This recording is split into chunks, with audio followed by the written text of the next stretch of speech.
This video is about the comments from this video. You should go watch that video first.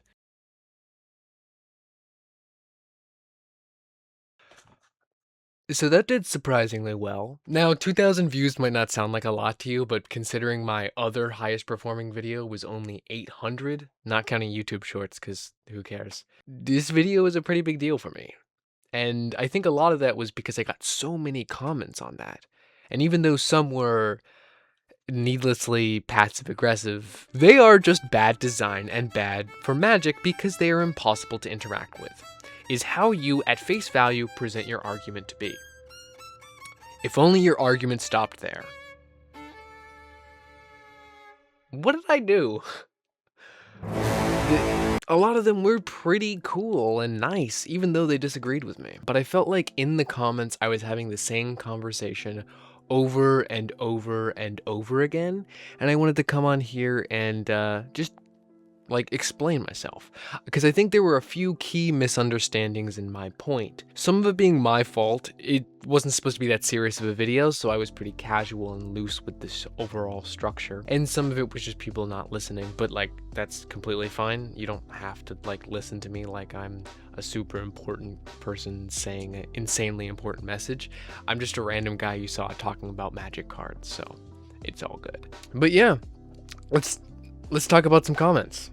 But again, I am not upset that people commented or disagree with me. I love that people comment. It's one of my favorite things to do. That's why I respond to almost every comment. So please comment. And also subscribe, because no one subscribed from that video, and I have less than 100 subscribers, and that's sad. One thing I didn't do in the other video was actually state my position specifically. So let's just go through my position. Paradigm is a bad mechanic because 1, its extreme difficulty to interact with, and 2, the slow, drawn-out, stalematey games that it encourages and promotes. There we go. That's my position. You might notice something is missing that I did say in the other video, and that's the power level. And that is the first and main misunderstanding. When I said the cards are really powerful and just cause you to win games almost no matter what, I was talking about in limited, like draft and sealed, where you don't have that many resources. I got a lot of comments that are like, Vexing Bauble exists. And yes, all of those things exist, but they don't in limited, which is why these cards feel so bad. Again, to stop one of these cards from having a permanent effect on the game, what you need to do is counter it.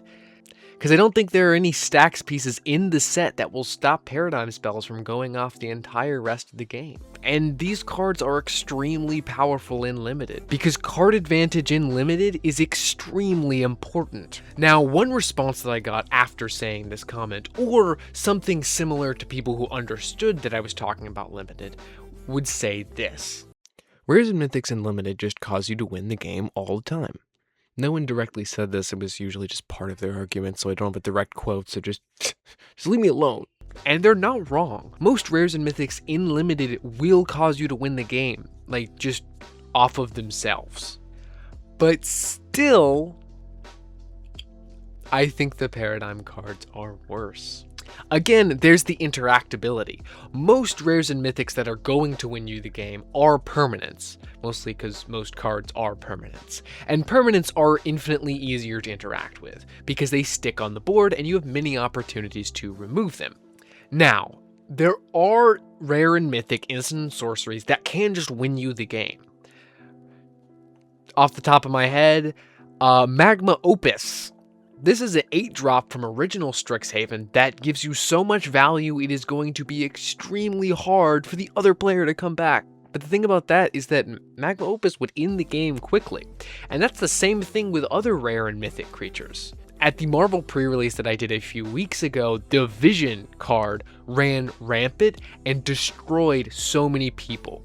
The thing is that card is really good in game winning on its own, but It ends games, at the very least, fast, which means that you can get to another game and maybe they won't draw their bomb game-winning mythic. With a paradigm spell, you're incentivized to make the game take a bit longer so you get more value out of your spell. Yeah, if you can end the game early, you should do that, but if you just wait, don't take the risk, you're gonna be rewarded. Like, if your opponent resolves a paradigm spell, it's not a guarantee that you'll lose, you'll just probably lose. But you should still play it out. There's always a chance you can win. But it will probably take a while, which is kind of miserable because you're already down in the dumps because you don't think you'll win, but like you're gonna play it out and you're just sitting there.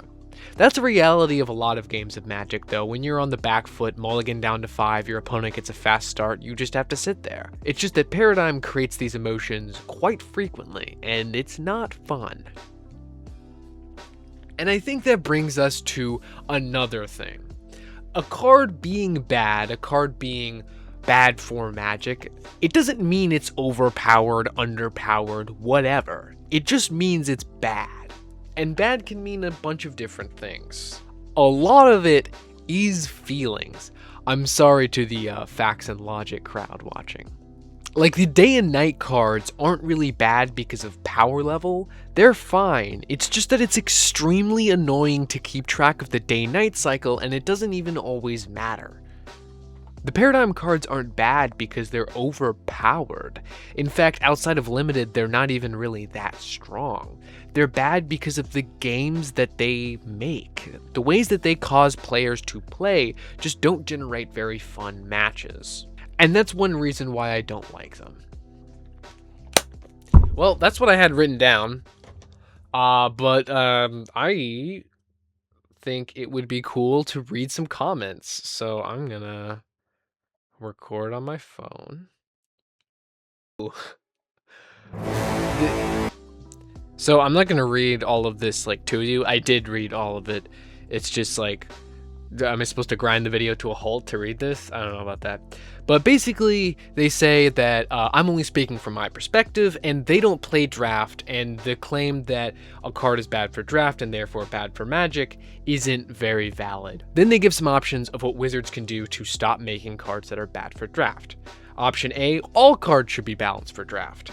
Option 2, make cards less powerful. And option 3, ban certain things within draft formats.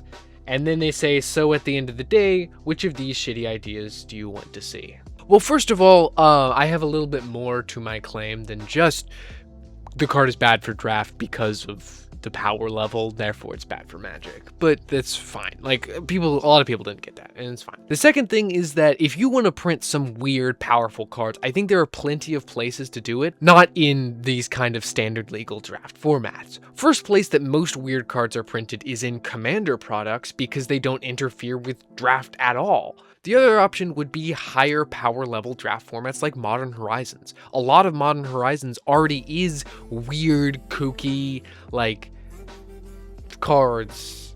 And I think these cards could be a better fit there, even though I would still complain about them because the design of Paradigm is just kind of bad in general, which was also kind of the point of the video. Or you could just make the weird cards kind of bad, like just not that great, overcosted, because a lot of this isn't played in anything but Commander, and it would be played in Commander if it was good or not. It's just kind of cool, even though it is annoying. Nowadays, Magic the Gathering is more about bypassing what makes Magic the Gathering fun in the first place, playing around with your mana resources. Today, everything is about not paying your mana resources, fetching cards with high CMC to be put on the battlefield, a la Prismatic Bridge. Yeah, but also I like free abilities a lot. Like, one of my favorite decks to play is Dredge, specifically in Pauper, and my favorite card is Vengeful Pharaoh, specifically because it doesn't cost any mana. I think it's very similar to a Planeswalker emblem, except that it has some random stuff in each color that they can mess with. Then they list some ways that each color can deal with it, most of them just like stacks pieces. And speaking of the Planeswalker emblem thing, I was actually going to bring that up because I also think it's really annoying when you have like one of those Chandra emblem things that just deals a damage and you could just do nothing about it for the rest of the game. It feels kind of bad.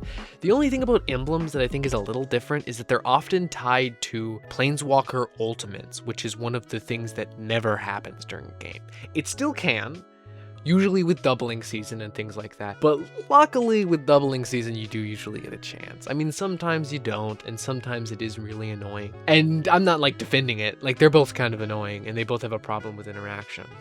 Like both of those things can be bad is the whole thing. Is it like, I don't like emblems either. So saying like, emblems are like that too. Yeah, it's fine, but yeah, good point. You can't mill out. Cards aren't allowed to have downsides anymore. And so they state that you may cast a copy.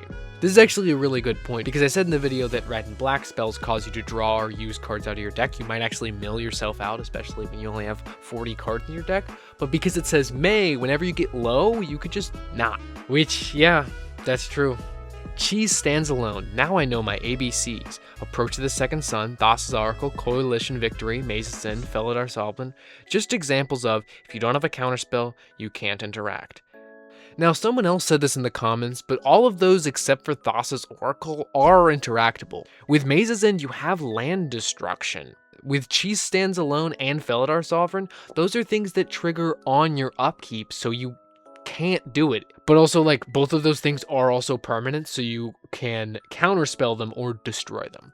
Thassa's Oracle is the only one like that, but also, I think Thassa's Oracle is kind of a problem, even though I do really like Thassa's Oracle. You can just copy the Paradigm spell. Now you have Paradigm 2. Or if your tempo is fast enough, just counter the copy.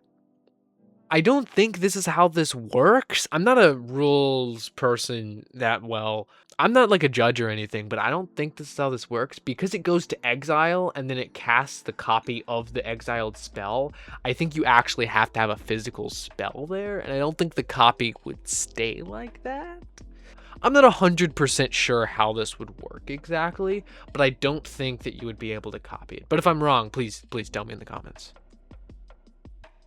Holy Elite. Whoa, who is Kolosk 8000? Thanks.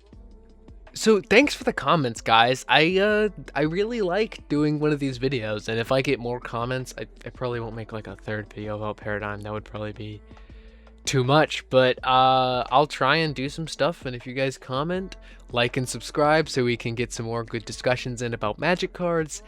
And yeah,